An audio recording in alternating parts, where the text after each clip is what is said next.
2 മാസമായി എനിക്ക് കോയമ്പത്തൂരിൽ നിന്നൊരു കോൾ വന്നു. അദ്ദേഹം പറഞ്ഞു എൻ്റെ ടോക്ക് കേൾക്കാറുണ്ട്, ഒരുപാട് ഇൻസ്പിറേഷനാണെന്നൊക്കെ പറഞ്ഞു. പിന്നീട് 2 ആഴ്ച കഴിഞ്ഞപ്പോൾ വീണ്ടും അദ്ദേഹം വിളിച്ചു. അദ്ദേഹം പറഞ്ഞു എനിക്ക് അച്ഛനൊന്ന് കാണണം, കൊച്ചിയിൽ വരുന്നുണ്ട്. ഞാൻ പറഞ്ഞു എന്നെ കാണാൻ വേണ്ടി മാത്രം വരണ്ട. അപ്പോൾ അദ്ദേഹം പറഞ്ഞില്ല, കൊച്ചിയിൽ വന്നിട്ട് കുറച്ച് നാളായി, കൊച്ചിയിലെ മഴയൊക്കെ ഒന്ന് കാണണം, അതുകൊണ്ട് ഫാമിലിയായിട്ട് വരും. അങ്ങനെ അദ്ദേഹം വന്നു. അതിൻ്റെ വൈഫ് ഉണ്ടായിരുന്നു, പിന്നെ 2 റിലേറ്റീവ്സും കൂടെ ഉണ്ടായിരുന്നു. ഒരു കാർ ഓടിച്ച് ഇവിടെ വന്നു. ഞങ്ങൾ പുറത്തുപോയി ഭക്ഷണം കഴിച്ചൊരു 3-4 മണിക്കൂർ ഞങ്ങളിങ്ങനെ സംസാരിച്ചു.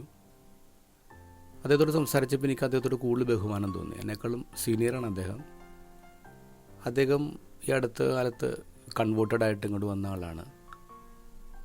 പക്ഷെ അദ്ദേഹം സംസാരിക്കുമ്പോൾ ഫുൾ ടൈം അദ്ദേഹത്തിൻ്റെ നാവിൽ ക്രിസ്തുവും വേർഡ് ഓഫ് ഗോഡ് ഇങ്ങനെയുണ്ട്. അദ്ദേഹം പറഞ്ഞു, അദ്ദേഹത്തിൻ്റെ പാസ്റ്റ് ചോദിച്ചു, ആരാണ് നിങ്ങളുടെ സ്പിരിച്വൽ മെൻറ്റർ എന്ന് ചോദിച്ചു. അപ്പോൾ ഞാൻ അച്ഛൻ്റെ പേര് പറഞ്ഞു. ഞാൻ സത്യത്തിൽ പേടിച്ചു പോയി. കാരണം അദ്ദേഹം എൻ്റെ ടോക്ക് കേൾക്കാൻ തുടങ്ങിയിട്ട് അധികം നാളൊന്നും ആയിട്ടില്ല. അദ്ദേഹം തിരിച്ചു പോയി. പിന്നീട് എനിക്കൊരു മെസ്സേജ് വിട്ടു, നീണ്ട മെസ്സേജ് വിട്ടു. ഒരുപാട് ഇഷ്ടമായി, ചിലവഴിച്ച സമയം അപ്ലിഫ്റ്റ് ചെയ്ത മൂമെൻറ്റ്സ് ആയിരുന്നൊക്കെ പറഞ്ഞു വിട്ടു. അപ്പോൾ ഞാൻ അദ്ദേഹത്തിന് ഇങ്ങനെ മറുപടി പറഞ്ഞു, സർ, നിങ്ങൾ വിചാരിക്കുന്ന ഒരാളല്ല ഞാൻ. എനിക്ക് ഒരുപാട് വീക്ക്നെസ്സൊക്കെ ഉണ്ട്. എന്നെ കേൾക്കുന്ന ചില ആൾക്കാരെങ്കിലും എന്നോട് പറഞ്ഞിട്ടുണ്ട് നേരിട്ട്, അച്ഛനെ ഞാൻ ഫോളോ ചെയ്യുന്നുണ്ടെന്ന്. എൻ്റെ സ്വകാര്യങ്ങൾക്ക് എല്ലാവരോടും എനിക്ക് ഒറ്റ കാര്യം പറയാനുള്ളൂ, എന്നെ ഫോളോ ചെയ്യരുത്. കാരണം ഇന്നത്തെ ഗോസ്പലിൽ ഈശോ പറയുന്ന ബ്ലൈൻഡ് ഗൈഡാണ് ഞാൻ. അന്ധനെ നയിച്ചു കഴിഞ്ഞാൽ കുഴി ചെന്ന് വീഴും. ഞാനൊരു അന്ധനാണ്.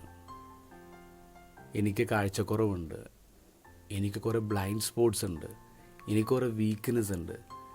അതുകൊണ്ട് ഒരാൾ നയിക്കാനുള്ള കപ്പാസിറ്റി ഒന്നുമില്ല. ഒരാൾക്ക് അനുകരിക്കാൻ തക്ക വിധമുള്ള നന്മകൾ എൻ്റെ ലൈഫിലില്ല. ഈ ലോകത്ത് നിങ്ങൾ ഒരാളെപ്പോലും ശരിക്കും അനുകരിക്കരുത്. അനുകരിക്കണോ? Follow Jesus.